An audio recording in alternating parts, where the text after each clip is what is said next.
We've all had that conversation.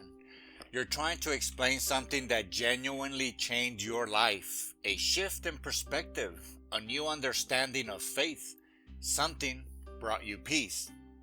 And the other person just isn't there. At first, you think maybe you just need better words, a clearer example, a stronger argument. But after a while, you realize it's not about clarity. It's about readiness. They're not asking questions to understand. They're responding to defend.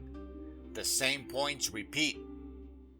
The tone tightens. You feel yourself trying harder. And that's usually the moment to stop. In the Gospel of Mark 6:11, Yeshua, the rabbi, tells his disciples, "If any place will not welcome you or listen to your words, leave that place and shake the dust off your feet as testimony against them." That line can sound harsh. In Matthew's account, he adds, "It will be more bearable for Sodom and Gomorrah on the day of judgment than for that town." Historically, shaking the dust was a symbolic act, a way of saying, "I will not carry this place with me." It marked a separation. But notice something important. The instruction was not to argue harder. It was not to stay and win the debate. It was not to force understanding. It was to leave.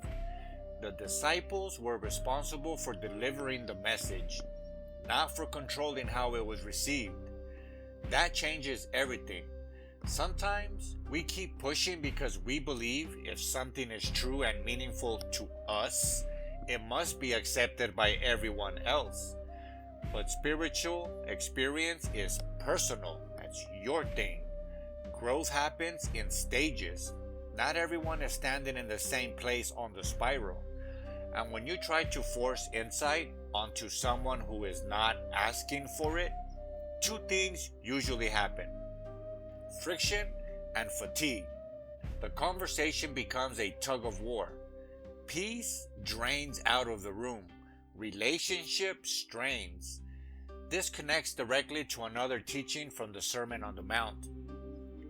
The Hebrew rabbi, the Nazarene Yeshua, says, "Do not give dogs what is holy, and do not throw your pearls before pigs, lest they trample them underfoot and turn to attack you."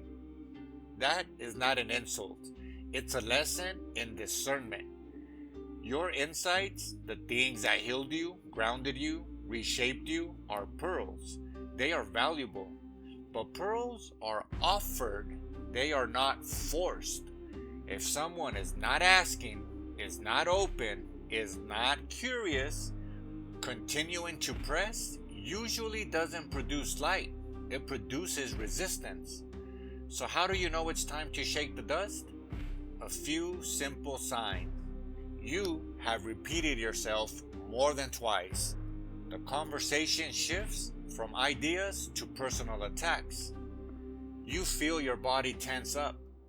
You're trying to win instead of sharing.